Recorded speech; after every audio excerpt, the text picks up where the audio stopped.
What's up, y'all? It's your boy eBay Fight Predictions in the building. I'll be breaking down Rafael dos Anjos versus Rafael Fiziev. It's crazy, bro. It's really crazy. We're getting this fight. There's a part of me that felt like we were never gonna get this fight for a little bit. It got scheduled actually originally for a fight night card. I had saved that breakdown, that original breakdown I did for that fight night card. Then it became Jamal Hill versus Walker. I'm not sure what the fight card, like what it was called actually. And then I think it was UFC 272 came up, and I think that was the card, right? UFC 272, and they got booked on that card, and it was gonna be a banger. And they had kept it 5 rounds actually, which was like super interesting. And then yeah, I think Rafael Fiziev got fucking COVID. And then I had that little breakdown video for a while, and I ended up deleting it because I was like, you know what, they're probably never gonna like book this fight again. And then I find out they book it again. So, and here we are. I got to make another video about it. But yeah, I've kind of talked about, the situations in terms of the pullouts and stuff like that. I think both times have been by Fiziev, but it is what it is. It's still a great fucking fight. And what I love about the story of this fight is, listen here, like ever since the Gamrot Arman fight, I've been hearing nothing about new wave of lightweights. The new wave of lightweights. The Damir Ismagilovs, the Guram Kudaledzis, the Gamrots, the Armans, the Joel Alvarez. These 5 guys, right? And these guys have been around for a minute. It's not like these new lightweights just came out of nowhere. They've been around for a minute. But after this last week, I've been hearing that this new wave of lightweights destroy the top 5. And I don't necessarily agree with that. I think Gamrot is special. I think Arman, I know I made fun of Arman for a minute. I'm sorry, y'all. As a Dan Hooker fan, he was running his mouth. And, us Dan Hooker fans, we haven't gotten a W in a very long time. So, you gotta give me a bone there. I know some people are actually mad at me about the Arman Pack stuff and, fucking Arman's funeral and stuff like that. But yeah, it is what it is. At the end of the day, we move on. But like I said, Arman, he has potential. I thought he performed really well against Gamrot. It was a phenomenal scrap. Damir, I think he has potential. Obviously, activity is going to be his fucking Achilles heel, but he has a lot of potential. Joel Alvarez, I love him. I love him to death, man. That's my guy. Yeah, I support him. But and I actually like him more than Arman and Damir. I obviously Gamrot's like the #1 guy that I like a lot. But yeah, Joel can't wrestle to save his life. He's gonna have to figure that out. He fights someone like Islam Makhachev. I'm sorry, I might not be a big fan of Islam, but like Islam's gonna take him down at will. And then another name, Guram, and I like Guram. Guram's a fun fighter. You put him against Justin Gaethje, I don't know if Guram knocks him out. I don't know. Maybe fucking Justin knocks him out. So, you got to respect the top 5 guys. But now think about the matchup we have now. Rafael dos Anjos versus Rafael Fiziev. Rafael Fiziev was a name that I left out when I brought up the new wave of lightweights because he is a part of that new wave. And what is dos Anjos? The old wave. And this is the first ever old wave versus new wave matchup. And when you think about RDA, really, he's even older. Or I wouldn't say, well, he is kind of older, but he's a part of 2 different eras, in my opinion. He was a part of the Anthony Pettis, Benson Henderson era, and now he's a part of this era, and he's been competing in both of these eras for a long time. And I would say maybe this is the 3rd era. You can call it the Charles Oliveira era if you want, that he's competing in, and he's making his next run. He's on a 2-fight win streak, and he's looking for a 3rd fight. Rafael Fiziev is an up-and-coming guy that, had probably one of the better performances of his career against Brad Riddell. And yeah, it is what it is. But this matchup is very important because I feel like it will either end this, new wave talk, or maybe the new wave talk will still be there, or it will accentuate the new wave talk and bring it to another level of hype.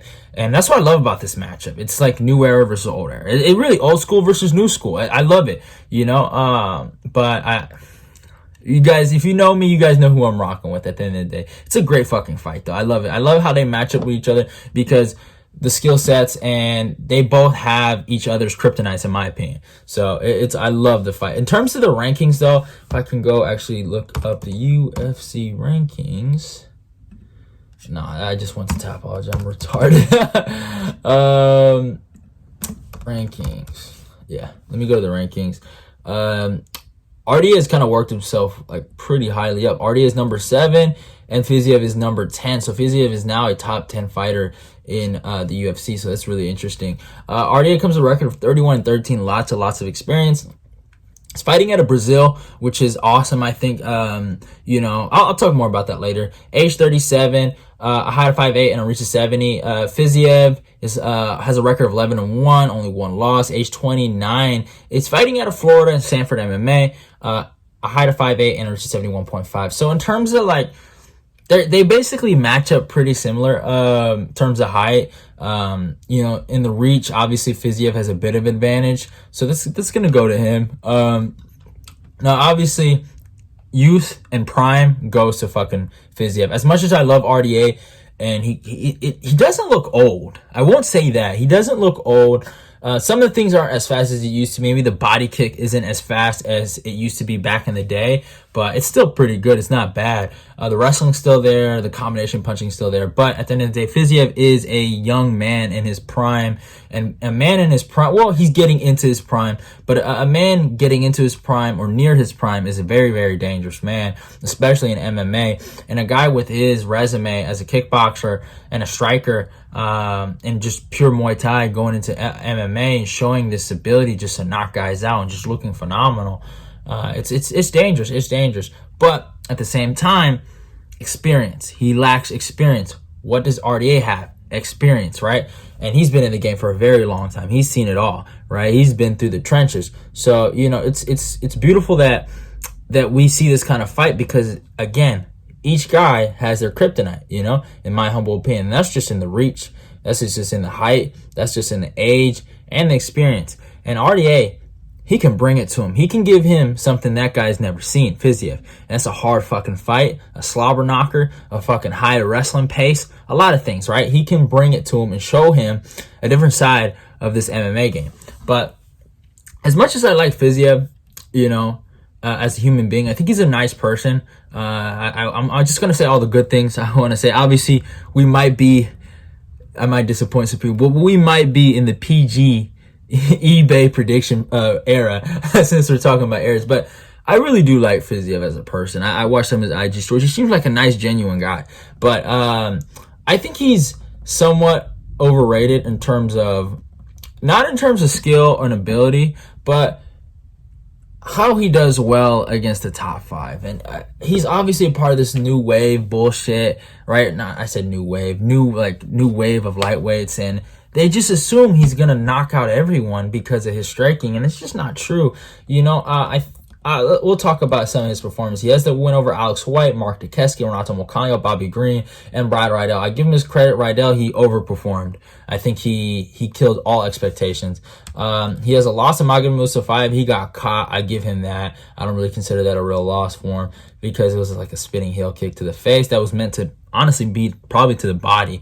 So he got caught. So I give him a break there. But I mean, against Bobby Green, he looked human. Against Brad Riddell, there were competitive rounds, the first 2 before he got the knockdown, or knockout, actually, my bad. Renato Moicano fought a dumb fight, and Mark Dukesky, he's good, but he's not anything I would call high level. As much as I like these guys that he's beaten, I don't think from this kind of like resume, he's shown us a lot. He hasn't shown us his grappling defense. He hasn't really shown us, and I'm being honest, 5-round cardio. And those are the biggest things going into this matchup, because what does RDA have? Really good grappling and phenomenal cardio. RDA has shown us multiple times to be in 5-round fights. Now, obviously, the potential. People talk about the potential. If you're a believer in the potential, then yeah. But to say this guy from these kind of fights and this evidence we've seen knocks out every goddamn top 5 lightweight, it can be a little annoying. You know what I'm saying? Like, you don't want to hear that 24/7 on fucking Twitter. It's not cool, you know? Those guys have earned it, and I feel like those guys are kind of getting disrespected by guys like this, and they're fans. And I get it, you know, they're new, and the other guys are old. But you guys can see the weirdness, right? Like, why, you know, and I have nothing against this kid, but why can't we just appreciate this kid for being a prospect instead of just being a future world champion that he's supposed to be, and it's his fucking destiny, when it's probably not. But yeah, it is what it is at the end of the day. But yeah, he has a decent resume, and he's a good fighter. I really do think he can be in the UFC for a very long time, and he can last in here. But beating a guy like Rafael dos Anjos, you're gonna need a lot more than that. And I mean, it is what it is. But I mean, we can look at Dos Anjos' fucking resume and just look at the top 5 guys he's beaten, the former champions, and we can just list it off. I'll go all the way down, bro. The guy has competed against a lot of dudes, right? Obviously, he's lost to Jeremy Stevens. He lost to Tyson Griffin. If you know Tyson Griffin, shout out to Tyson Griffin, fucking California legend, man. Really good, decent fighter back in the day. He lost to fucking Clay Guida, lost to Gleason Tebow. And you just see the competition he's fought. He's beaten Evan Dunham, Donald Cerrone. He has that loss to Khabib Nurmagomedov, another high-level opponent he's fought. Beat Benson Henderson, beat the brakes off him, by the way. Beat Nate fucking Diaz. I couldn't fucking say it for a second. Just saying his name, you get his fucking stutter. But he beat the brakes off of Pettis before it was fucking cool, all right? Before guys like Stevie Ray thought he could do it. Beat the brakes off of Donald Cerrone again. He does have that loss to Eddie Alvarez and Tony Ferguson. Then fucking submits Neil Magny quicker than Shavkat Rakhmonov. Shout out to my guy Fuego for that one. Beats the brakes off of Robbie Lawler. Has a very close, close, I shouldn't say. He has a competitive fight with Colby Covington. Gets dominated by Usman. Destroys Kevin Lee in those championship rounds. Phenomenal fight. I love Kevin's my guy. But man, he broke Kevin. Lost Leon and Michael Chiesa, which some people hate on him for. Beat Paul Felder. I don't know why that was a split decision. And then beat Renato Moicano. So you can just see the resume, the guys he's fought, the champions, all the guys he's beaten. And you can just see what he's accomplished. And obviously, resume-wise, you have to give it to Dos Anjos. But I've talked enough about the resumes. Let's talk about this fucking fight. I think you look at the Eddie Alvarez fight. What did Eddie catch him with? That fucking lead hook, kind of crazy hook that he threw. And he caught him with a beautiful, beautiful shot. Now, Fiziev, he has beautiful hooks, something he caught Renato Moicano with. Obviously, I think Fiziev's biggest potential in this fight is to get a knockout. I think that's what he's going to have to look for. Dos Anjos is getting older, and obviously you never know. He hasn't looked the age of 37, but maybe at fucking the day they're supposed to fight, he fucking looks that age, right? So you never know. But even though that's his path of victory, and I think a lot of people are rocking with Fiziev here. I want to actually look at the Tapology thing. Yeah, Fiziev 65%. So I think a lot of people are banking on the fact that Dos Anjos is getting older, Fiziev is getting young. Well, not younger, but he's younger. And yeah, he might catch him with a beautiful shot. And I respect Sanford MMA. They could get him ready for the wrestling. They have a lot of good wrestlers out there. So obviously he's going to have a lot of good work. But I haven't seen any great takedown defense. He got taken down by Brad Riddell for a second. But as much as I respect Fiziev, as a person, as a fighter, I don't think he wins this fight. I think Rafael dos Anjos, his grappling, his submissions, his striking IQ, actually. He's like I said, he's training out of Brazil now. He's training with Jose Aldo and that squad over there. I can't say the name. I forgot the name of it. But they're a really good gym, man. Some good fighters. Hannah Barral used to be there. Aldo was there, obviously, when they were both champs. But it's a great gym. I love their coach. And I just feel like he's been performing better. He's been utilizing his wrestling more. Obviously, maybe it's just because he's back at lightweight. But at welterweight, I just felt like he was just trying to wait for guys to get tired, and he was more of an output fighter. Now it feels like he has real power.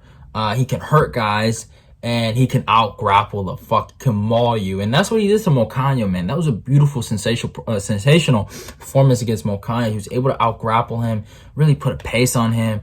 Obviously, Moicano had that 5th round where he landed a lot of punches. And I like Moicano, but Moicano has this one problem that he showed against both Fiziev and RDA.